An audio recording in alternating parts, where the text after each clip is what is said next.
MacArthur here. I'm joined today by the one and only Jon Ingham. Now, Jon is what I truly consider an HR guru. Not only has he written, how many books have you written, Jon? Two good books, both of them over there on my shelf. One of them signed. You need to sign the other one. And but not only that, he has traveled and worked all over the world as an HR consultant and professional. So welcome to my channel, Jon. Nice to see you. Great to be here, Scott. I thought it would be really good just to have a riff off each other for an hour, if you've got an hour or half an hour. How long as you've got, Jon? Yeah, as you wish. Yeah, and I'd like to talk. I mean, I don't know about you, but I'm feeling not isolated, but I need to speak to more people now rather than the normal Zoom crowd, which is terrific, and I really appreciate them. So I'm not having a go at them, but it's good to speak to somebody with another perspective. So I hope you don't mind me getting therapy from this as well as getting no, whatever I can do, Scott.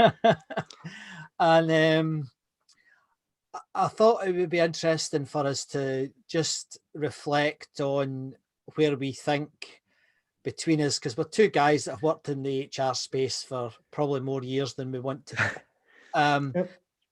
And I thought it'd be nice for us just to talk about it in terms, you know, like, for example, Boris talking on Sunday about everyone will be flooding back to city centres, and, you know, there's all sorts of things flying around the internet about the future of human resources. I wanted to talk to you about that, you know, and I know you've written about it, and I'd love you to talk about that because I think the people who look at my channel would like to know about it. Wonderful. And it sounds really good, and look forward to some of your other videos as well. I think we've talked previously about Simon Sinek, so I'm particularly looking forward to your video views on his perspectives too. It's interesting because he's now only 1 degree away from me. I've got a friend who's a friend of his. Okay. So I'm like, yeah, I'm going to end up having a pint with this guy one time, and I better watch what I say. But it's kind of relevant, that as a starting point, because one of the things that I have been amazed by, and I mean, genuinely almost shocked by, Jon, I'm not kidding, is if you go onto YouTube and you look for HR thinkers on YouTube, there aren't any. I mean, there are a few, but there are virtually none. And that vacuum is filled by people like Simon Sinek who've never had a job, and people like Daniel Pink and these guys. And I find it really surprising. I mean, there was a CIPD list of top HR YouTubers. Right. None of them had more than 150 followers. Okay. I must admit, I've never done that much there. So yeah. I'll add it down to my list. I think between you and I, it's a bloody big opportunity. I really do. I mean, you have a look, Jon. You'll find there is virtually, as you'd expect, there's lots of recruitment companies, right? That's normal. There's none of them doing. They're doing a good job in their own area. You know, they're good at recruitment. And in fact, I've got a friend of mine, Ross Cunningham, who's got one, and it's pretty good. But there's no sort of thinking stuff going on there. Now, maybe there's not a market for it. Yeah, I don't know. It's I mean, I have been fairly big on social media for some time, less so recently. In fact, I've not done anything at all for 6 months because I've been focused on other things. But yeah, I don't know. I think you know, don't you? So back in the early days of social media, I tried doing a podcast at one point, and I don't know. I'm better at writing. Audio, just about okay. Video, I can get there with a little bit of practice and focus. But certainly like the way that Twitter and LinkedIn and you as well, I admire your ability to hold your phone steady on a stick, presumably, as you're walking through the forest.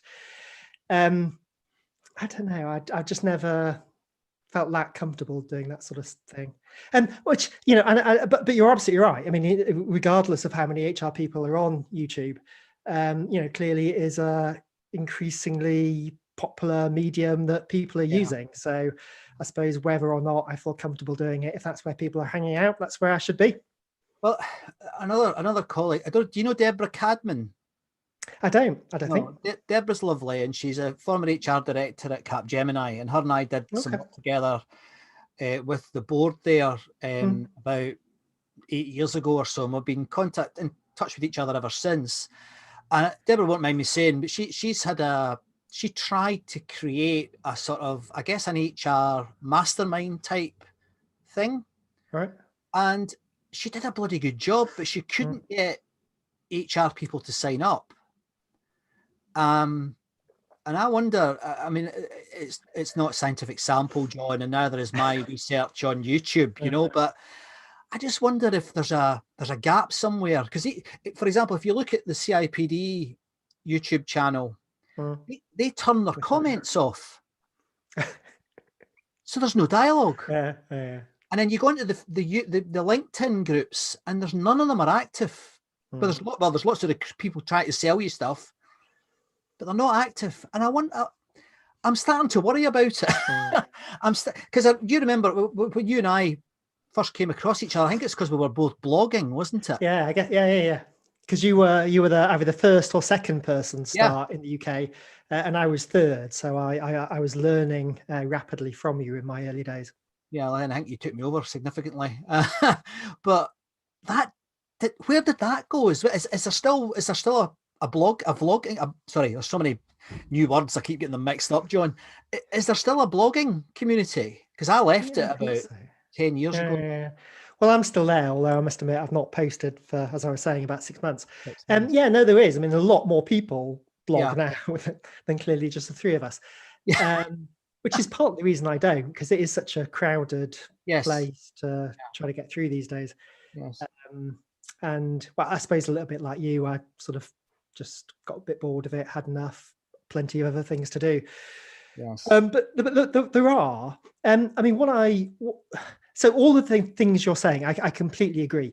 That the additional piece that to me is missing within the CIPD community, also not the CIPD specifically, but HR, is some constructive debate. You know, people taking different positions and arguing their perspective.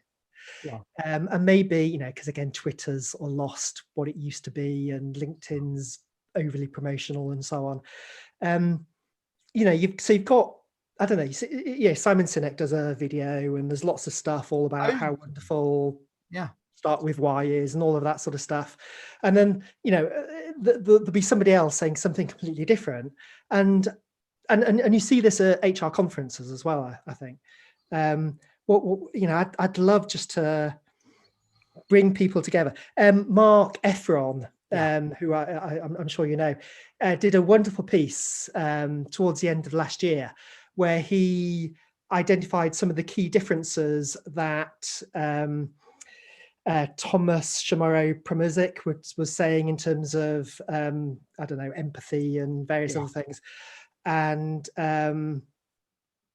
I forgot his name. What's the Gallup guy, ex-Gallup guy? Oh, yeah, I know who you mean. Yeah, I know who you mean. Mr. Strengths, Marcus Buckingham. Marcus Buckingham. And we say, look, these two things are completely in opposition. You know, you're both getting loads of traction, loads of positive posts and comments and so on, but both these two things cannot be true. You know, I challenge you to come together and let's have a debate on it.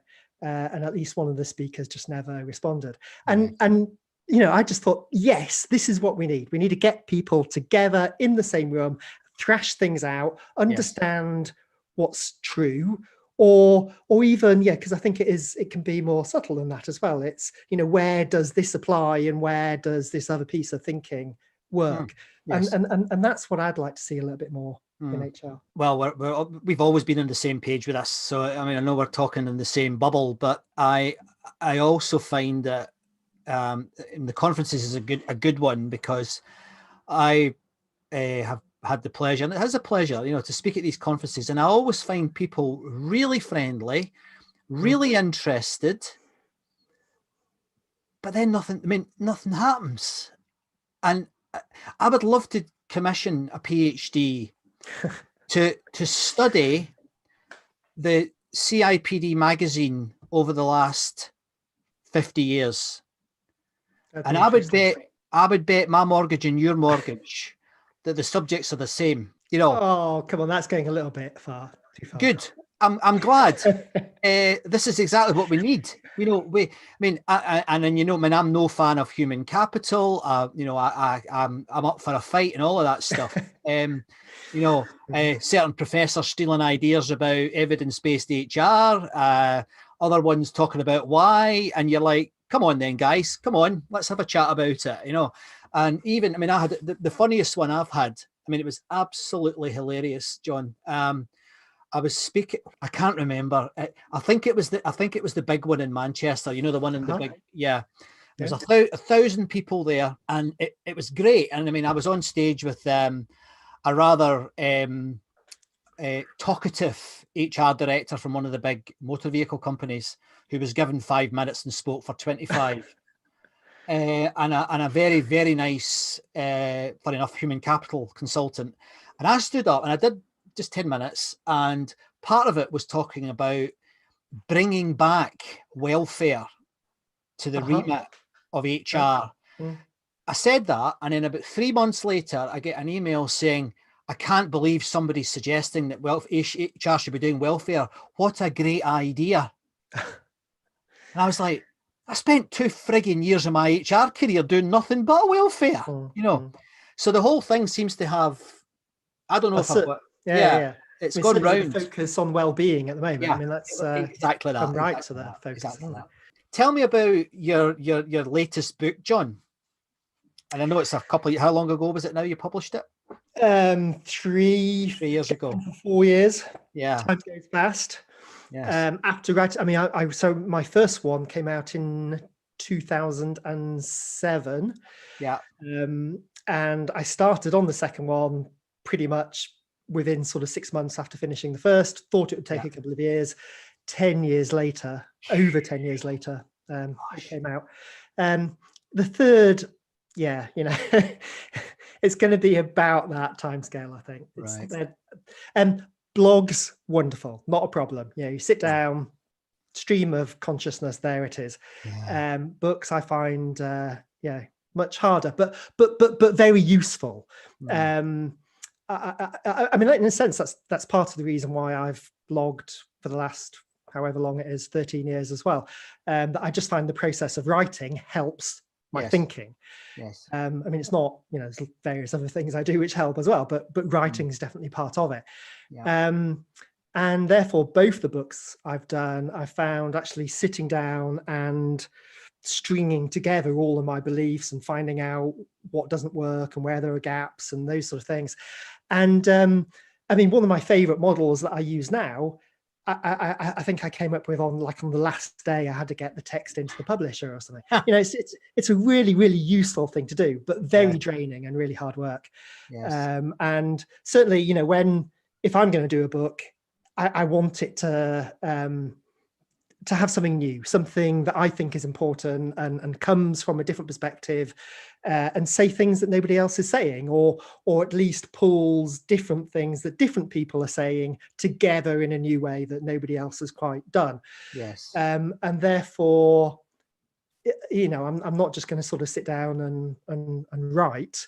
That there are a set of ideas and viewpoints and case studies as well that need to come together. So I think another 5 or 6 years at least. I find your books, they're quite, and you don't need to agree with me, quite technical. I find them particularly, this is social organization, keep me right with the names, social organization. The social organization was the last one, yes. That one, I thought you were years ahead. I mean, I'd like to ask you a very direct question about that in a minute, but I thought it was a really interesting book. And unlike a lot of other books, we've maybe mentioned one already, it isn't regurgitating stuff or laying claim on stuff that you didn't come up with yourself, or where it does have stuff in it, you reference it, which is another point that I've talked about before. What would you change now in that book? I mean, that's a huge question, John, and you can't do all of that, but is there anything in there that you think, maybe on reflection, I got that wrong, or I would tweak it a little bit? Yeah, no, oh, absolutely. I mean, when I finished it, I was sort of thinking, you know, there were still things that I'd have done differently, but the publisher was jumping up and down, and you know, at some point you've sort of got to say enough is enough. I sort of thought I was sort of 95% there. You know, there were a couple of things that I'd have wanted to change, but I was pretty proud, and it worked. It's all the different sort of aspects supported each other. It's very coherent. Yeah. So now I was pretty happy. I mean, there's been a few things since then that I think I now think a little bit differently about, but they're tweaks. There's nothing that I'd say, oh, you know, when you get to page 343, you know, just be a little bit careful about that because that was a bit stupid. There's nothing like that. There's a couple of tweaks. So, but the big thing I got wrong, and I do write for myself, which is, you know, never a good idea, and is probably why, you know, my books are you don't find them at the airports or anything. But you know, I write to enable my thinking and sort of progress my ideas and help help organizations, help HR practitioners do what I think they should be doing. And I think there are some positives in doing that, and probably plenty of negatives as well. But yes, the social organization was sort of everything that I was interested in. And the key focus was really, so my first book, if you allow me to mention the human capital term, strategic human capital management, but very much defining human capital as the value of people, you know, not calling people human capital. Human capital management is not managing people, it's managing people in a way that will accumulate this essential value, which is the basis of strategic success in today's world. The second book is on social capital. So not just the value of the people, but the value of the way that people connect, develop relationships, and have effective conversations that makes changes in their organizations. So that's sort of one strand. I suppose my other key interest at the time was organization design, and that's partly just because I think the social capital space has sort of evolved a lot during the 10 years that I was writing the book. We had the big social media piece. You know, if I had written the book 7 years before, it would have been full of social media, but by the time I got around to writing it, you know, we sort of understand most of what we're doing in that space. But you've got all of these different ideas about organization design and all these different funky models like holacracy and so on, some of which, you know, again, we could do with a little bit more critical debate around those things as well. So I suppose I wrote the book in the context of all of those different ideas, and therefore there's a big focus on organization design within the book as well. And then it also takes the more general points around how HR can be more strategic, which I dealt with initially in the third book. I think they're three different books, really. So, you know, they all came together because they were all things that I think are really important, I'm really interested in. I think they'd have done better as, you know, this is the text on how HR can be strategic first. Secondly, you know, this is how we develop social capital rather than human capital. Thirdly, this is how you do modern organization design. No, that's beautifully stated. I like that. It's very clear. The OD piece, the organizational design piece. One thing that I've noticed, and this might be my bubble, John, so I could be wrong on this, but the sort of the fractioning of HR, which has always been around, it's not new. You and I remember the IPM, don't we, and the training and all that stuff. But the fractionization of it, where you've now got quite an active OD community. You know, I must say I've been very impressed with that community. I mean, some of the ODF, some terrific work and some of the best thinking I think I've seen in this space probably in 20 years. You know, I really am quite impressed with it. Are we looking at, and this is an unfair question, John, but I'm going to ask it anyway because it's a good question to ask. Are we looking at the end of HR? Is it morphing finally out of itself to become an organizational design piece, with Okay. a wellness piece, because you could see it fractioning again, and there being a wellness society or a wellness group, because wellness is obviously becoming more and more. It was always important, but I think we've suddenly had it put into sharp focus, and we'll come back to that later. But any thoughts on that? Yeah, loads. I mean, it depends what you mean by HR, really, doesn't it? Yeah. You know, in the social organisation, I say, look, you know, HR needs to take on this big agenda, but it includes a focus on digital technologies and physical workplace design and organisation design and organisation development and community management and all of these different things. And, you know, that might be an evolved HR, maybe this thing called human relationships. It may just be, you know, something completely different.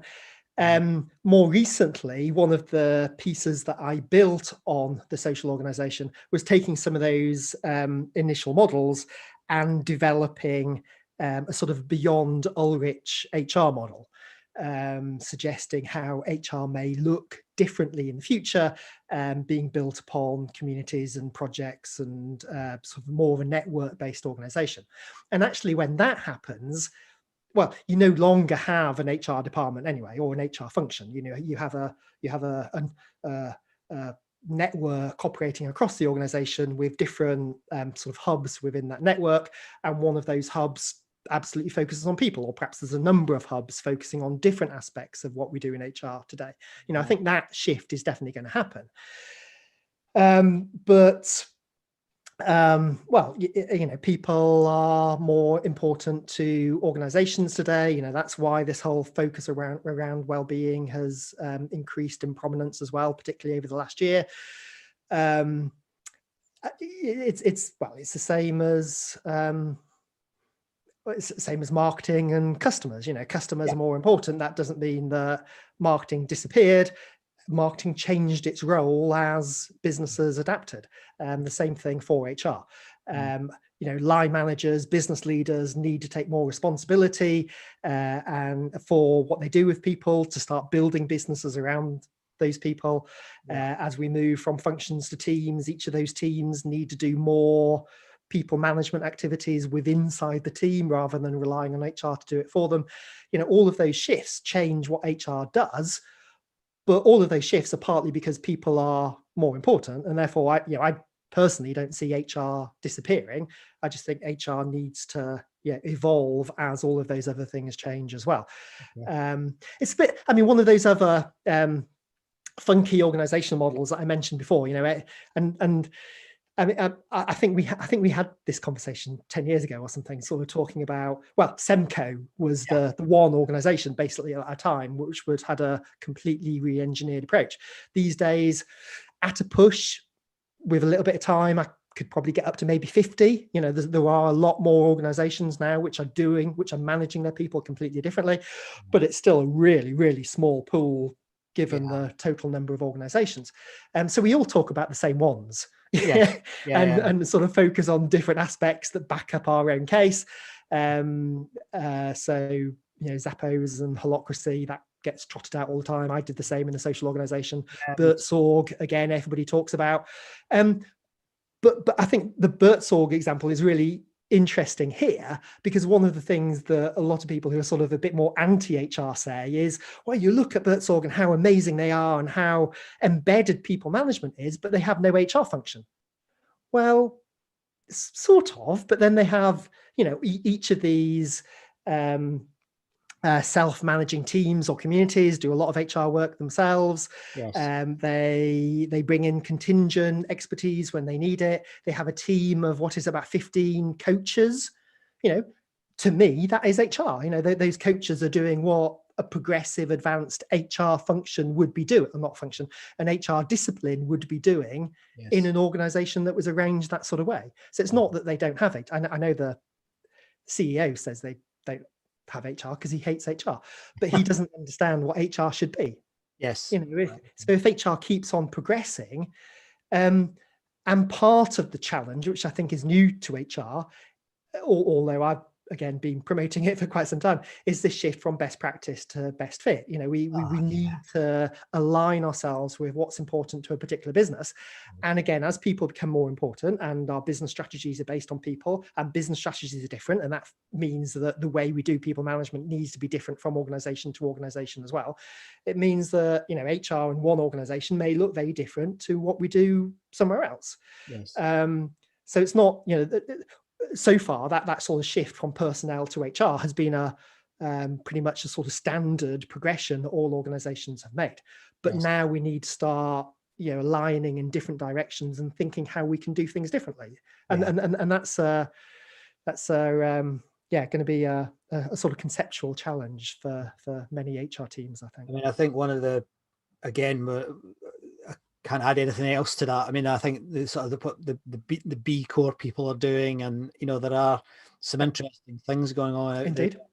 there. But I mean, I personally would be difficult to convince that I've got this wrong, but I might have it wrong, as I think we're facing the end of collective bargaining, collective agreements, collective contracts. I think with the advances in technology, whether you call it AI, big data, or whatever you call it, doesn't matter what you call it. I think that's going to enable that, and that's truly transformative. I mean, that has it.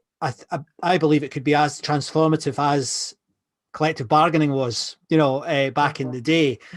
And when I speak about that to HR populations, they can't get their heads around it. And I think that that's an opportunity. I mean, if you're watching this and you're in HR and you haven't thought about, you know, individualization as a mode of operating, I think you're missing. There's an opportunity there, because, I mean, again, we've done it, haven't we? We had cafeteria benefits. We had, you know, all these different ways of breaking down the collective contract, the contract of employment, etc. But I think if you look at, sorry, it's such a big subject, this, but you look at employment lawyers, they're changing. More of them are now computers. It's going to be much easier to manage on an individual basis, and I think that's quite exciting. And I think, and this is where I'd like us to take this conversation now, John, because I think this is if anyone's going to watch this, this is why they're going to watch this, because I see, you know, Boris Johnston, as I said before we switched to record on, saying we're all going to flood back to the cities all across the world. I hear mainly, I have to say, if you look at the people who are writing, mainly recruiters writing articles in Fast Company and in all these other magazines, saying that's not, that, you know, we're going to go back, or it's going to be completely different based on diversity and wellness and some Hare Krishna, I don't know what the hell. I mean, it really is going crazy. Where do we think it's going to go, John?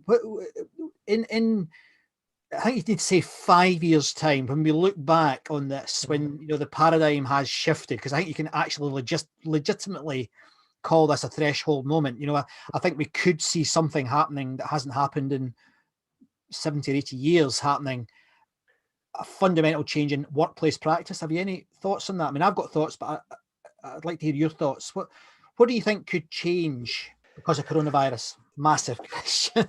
Well, it is, although one of the things which I find quite interesting is that most of the shifts, certainly so far, are things which have already been happening anyway. You know, I mean, remote work, okay, we're now doing it much more than we used to, but you know, it was something that progressive organizations were starting to think about.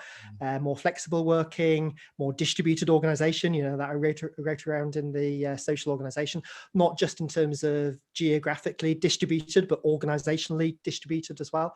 Yeah. So a lot of those shifts, which are now much more pronounced, were things which have been underway for a while. A lot of the things which are, so the changes are much more pronounced now, but a lot of the things have been underway for quite some time. And it's a good job they have.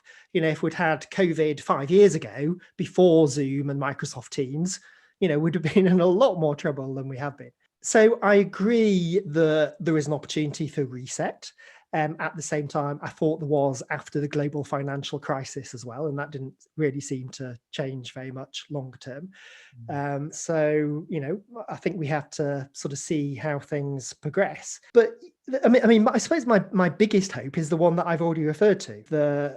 not just me, but lots of people have been arguing that businesses are now are built upon their people. Their strategies are all around what we do with people rather than what we do with products and services. And then suddenly at the beginning of the pandemic, people came to the top of business agenda, because if we didn't look after our people and think about how they could work, then we wouldn't be in business anymore. And I think what I'm hoping is that we can now take that as a basis of the future of an organization, move forward, keep people at the top of the agenda, but also move it to a more strategic perspective. Because what we did at the beginning of the pandemic wasn't really, it was really effective. I'm so impressed with what HR managed to do, but it was a very operational reactive shift. This is what we needed to do, and we did it well and effectively. Yes. Moving beyond the pandemic, particularly if you're right that this is opportunity for a bigger reset, isn't just, it's a very different type of shift. It's a much more strategic, transformational one. But if we can keep people at the center of businesses as we move forward into that strategic piece, then I do think we've got an opportunity to do things very differently. And the big parts of that, so I think remote is going to continue. The piece that's missing for me, which again builds on the social organization, is lots of people in business are sort of talking about whether the organization as a whole returns to the workplace or not. And lots of individuals are talking about whether they as an individual want to return to the workplace. The key for me is the bit in the middle. It is the groups, the teams, the communities, the networks. So, we don't need people to be in the workplace for many positions simply to work individually, but we do need to think about how teams and communities and so on work effectively, and not all of that can be done over technology. So to me, part of that blended hybrid workplace needs to be getting rid of individual workstations and thinking about the way we need to get groups and networks together physically as well as over technology. So I think remote is part of it. I do think the shift towards distributed organizations as well as distributed working is going to be part of it, not just because of remote, although remote obviously helps as well, but giving people more autonomy and connecting them differently across the organization rather than in traditional functions and teams. And then thirdly, probably the key one, which I don't think many organizations have grasped hold of yet, is if everybody is working remotely, then you don't need everybody to be, all of your employees to be sort of living around your major offices. You actually then suddenly have this big opportunity to recruit and employ people working globally. So how do you start doing that, maintaining some the key points of culture in a much more diverse distributed organization? And that's going to be a really interesting shift, I think. Yeah, I think there's a sound case for this being the moment where, it may need government legislation, as often happens, but there is a sound case that two of the great issues of today, that being, how we work and also climate change, if you brought them together and said, well, we could incentivize the distributed organization or the remote organization by, giving them tax breaks to do it, because people have already, as you said earlier, and I thought you put it very eloquently, incidentally, people are expressing a choice now that they don't want to do the hour-and-a-half commute into central London every day. I think there's a double whammy there. A really positive thing could come of this, and maybe, I'm unashamedly wishful thinking in that front. I really hope it will happen. But I think there's another one that I'd like to ask your opinion on, that I'll tell you the whole story. I work very closely with an artist called Julian Burton, who I think you've seen some of the work that I've absolutely, yes, of course.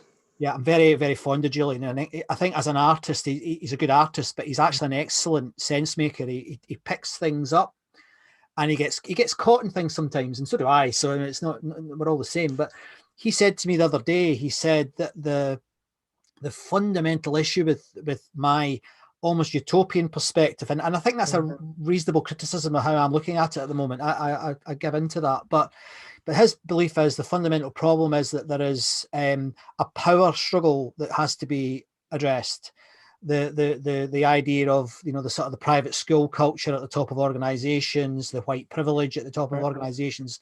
I am more on the, and I don't often say this, I'm more on the Jordan Peterson side of that argument than I'm on the Brené Brown side of that argument, if you know what I mean. I mean, I don't think it's as significant as what Julian is thinking it is. But I still think I might be wrong, because it's so blinking complex that I don't think anybody understands it. I certainly would never claim to. But do you have a view on that? Do you think that could be well, what do you think? I mean, is there something in that? More a philosophical question, I guess, John. So I think social mobility is a big part of what organizations need to confront as part of their diversity and inclusion work. In one way, I don't think it's a huge issue. So, for example, linked to that, I'm not somebody who thinks that hierarchy needs to be abolished and we're sort of, everything's going to be networked. I write a lot about, I support organizations with network-based approaches, but to me that needs to be something that is sort of on top of existing functional hierarchical structures. My favorite book of last year was Gary Hamel's Humanocracy. Some really, really powerful ideas. But in a sense, I think he was suggesting some really interesting solutions, but I disagree with his diagnosis of the problem. A lot of his solutions he uses to try to suggest, look, at the moment, people are sort of hidden, swamped by all of these hierarchical layers in the organization. I don't see hierarchy necessarily as a big problem, or there are bigger problems in organizations that we need to confront. So sort of having a slightly different a class representation at the top of organizations, I'm not overly fussed on that, as long as everybody has sort of an equal basis to progress upwards or progress in their career. However, one of the things I am most passionate about is the way that power gets abused as part of hierarchy. But I do separate those issues. I don't think that power issues need to be a consequence of hierarchy, albeit that they are often a result of it. But that's the way we manage. That's the way we manage hierarchy rather than of hierarchy itself. So I absolutely think that we need to ensure that any power relationships in organizations, regardless of the class or anything else that are behind them, are used in a progressive, people-oriented type of way, a sort of servant leadership type approach that helps everybody progress and contribute as much as they can. That's which is a slightly different issue to the one you were describing, but that's sort of my take on it. I have a sort of inbuilt, I'm not comfortable with a lot of this at the moment, because it is very different. And I get slightly, my hackles go up a little bit sometimes when, I spent 20 years working in what they used to call equal opportunities. Now I'm being told that it's all wrong. Well, that's not the case. Plainly, it's not the case. But the fads and some of the loud voices are suggesting that these things are really, really bad. Well, they're not. It's the best time ever to be in that environment. In the United Kingdom, certainly. And I think there's a lot to debate here. And this is where, again, what you said right at the very beginning, HR should be leading that. And what I don't see is I don't see many HR voices in that space. I mentioned him already. I can't believe twice I'm now mentioned Jordan Peterson, and both times I'm being positive about him. That's not like me. But he highlighted that, the most egalitarian and equal societies in the world are more divided on the basis of sexuality than the ones that aren't. So you go to Scandinavia, the roles are very clearly different. So they're actually racing towards what they don't want in the media at the moment, according to that research. Now, I'm not saying that's right or wrong, but that's what he certainly talks about. So I think all of this is very interesting. And this is why, again, I'd love to see, again, as you suggested, some people standing up like you and I suppose, and saying, look, we need to talk about this, because I don't know the answers. I don't think you know the answers. I don't think anybody knows the answers in terms of how we do it properly. But it's a long way around to say this final point that I think on this, that I think my hope is that the weight of public opinion is such, and I'm not talking about leadership, I'm talking about public opinion, the whole thing, leaders included, will be at a different point at the end of this year than it's ever been. And that more people will say, well, look, I want to work from home 2 days a week, or I want the option to work from home 2 or 3 days a week. And I want to live in Paris, not London, or I want to, you know, and I actually think that companies will do well adopting that attitude. You know, I think as a strategy, would I be attracted to that? Yes, I would. I would, you know. Will that devastate the city of London? As I say in Scotland, as I say in Scotland, I hate my doots about that. I would like to see it, but that's a whole other conversation, and that's more about capitalism rather than HR, I guess. But I think, as you again mentioned, it's more going to be more a blend. I think more a mix than what some people are hopeful of, and maybe what I'm hopeful of. I mean, large, you know, I think strategically focused progressive employers are going to want to offer their people more flexibility. I agree with the move towards more personalized approaches. You know, why wouldn't you do that, whilst, you know, balancing that with a need for the business and the teams and groups that people are working in to be effective too. And that's always been what we should have been trying to do with flexibility anyway. I think, you know, I used to do quite a bit of work with Glassdoor on some of their research, and one of the most interesting pieces of work that we did was looking at comments on Glassdoor from individuals working on 0-hour contracts. Because, you know, the CIPD were, you know, suggesting that these, you know, really didn't work effectively, shouldn't be used by organizations and so on. But the research we did was very mixed. You know, there were at that point a lot of employers using 0-hour contracts extremely progressively. So McDonald's, for example, you know, all of their staff who were commenting on 0-hour contracts, who were on those, were saying, yeah, these allow me to work flexibly and, you know, get lots of benefits from it. You look at Sports Direct, and it's a very, very different set of comments. Yes. So it's not the thing itself; it's how the thing is used, and whether there is an intent for the benefit and the individual to benefit from it. And as long as that intent is there, and I think the same thing with the increasing focus on flexibility through and post the pandemic. You know, as long as the organization looks to use remote working in a way that's going to benefit the business, but will benefit the individual and the teams as well, then I think that's going to be a very positive shift. And then, as I was saying before, you know, that broader consequence then is looking at talent in a much more global basis. And I think that's going to be a really interesting issue. And the one thing, I knew there was one other main thing I forgot to mention before, linked to that, I think the rise of contingent working, which we've been talking about for, well, at least sort of 5 years, and hasn't really, you know, grown to the level that people were suggesting. You know, I do think that is something that lots of organizations are going to have another look at now, because, you know, whilst everything is sort of thrown up in the air as it has been, you know, if you land the pieces in the most logical way to make an effective organization, then that doesn't mean that everybody needs to be employed in the way that they have been in the past. I'd like to finish with your thoughts on a new lens that I'm seeing a lot in the media and in my own head, and I think it's true, and also it links to what you're currently doing, because you put an announcement on LinkedIn the other day, and I thought, my God, he's got another job, and I looked at it, but no, he hasn't.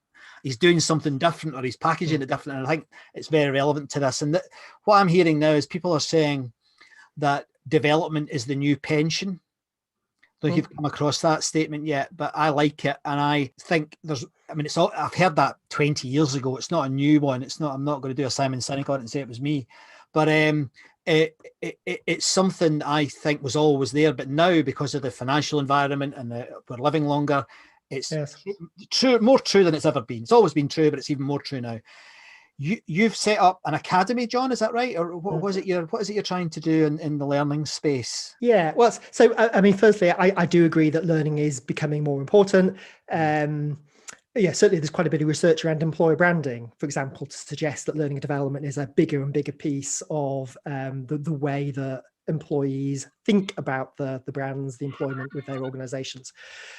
And I mean, I don't know, perhaps that's part of the reason why learning has been a bigger part of my portfolio. But to be honest, it's mainly COVID. So, I had a fairly broad portfolio a year ago, probably about a third consulting, a third training, a third conference speaking and other things. And pretty much all of those stopped. And I had to change something. And the change I decided to make was to be much more serious about the learning. So rather than doing that face to face, or rather than continuing to do it over Zoom, which is what I was trying to do sort of spring last year, the academy now enables me to do all of the training on strategic HR capabilities for HR practitioners that I had been doing, for the last sort of 5 to 10 years, but do it in a much more effective flip to digital way, where the courses are there, all the content is there, but it's sort of in the background, and enabling me to have much more discussion with people than I ever was able to do when, spending a sort of 10 till 4 o'clock day in a hotel in London or elsewhere. I mean, I do think that it's a similar sort of shift that I think organizations need to think about as well. There are other bits as well, looking at other learning experiences that I don't have the capacity to do. But that whole idea about doing learning and not just responding reactively to the pandemic, but using the opportunity to do something in a much more strategic, effective, better learning experience oriented way as well, I think is a core part of repositioning learning within employer branding and effective organizations. And I do think, particularly in HR, that needs to be done because, we've covered a lot of ground in our conversation, but there's lots of other things going on as well. HR capability, particularly the strategic capabilities, have never been so important. And HR's never developed itself anything like enough. For years and years and years, the people coming on my courses, far the most common thing they say is that this is the first piece of training they've had for 1 year, 2 years, 5 years. And, that's just crazy, stupid. And particularly over the last year, because they've been so busy and because they've not been able to go on traditional training and so on, there's been a lot less of it going on. If HR doesn't have the right strategic capabilities to drive their organizations forward, then the business might as well give up and go home. So, it's early days, but and whether somebody goes on my academy or, there are competitor models around as well, I'm not too fussed about, but I really would encourage HR practitioners to think much more seriously about the development they're getting and to use some of these new digital academies and other opportunities to sort of plug some of the holes and some of the new opportunities as well. Well, Jon, it's been terrific speaking to you as always. That's been nearly an hour, believe it or not, just like that. A really interesting question, Scott. I really appreciate it. If people want to get in touch with you, Jon, where's the best place for them to find you or contact you? How's the best? Well, I'm still fairly easily findable on social media. So I'm just Jon Ingham, Jon, no H, Jon Ingham on Twitter and LinkedIn. My main site is joningham.com and the new academy, which I suppose I'd particularly encourage people to go and have a look at, joningham.academy. Fine. Jon, thank you ever so much. And pleasure. You know what? We need to do this again, don't we? We don't need to wait another 5 years. Thanks ever so much. Hopefully we might even be able to have a pint again. Yeah, that would be nice. Yeah. Thanks, Jon.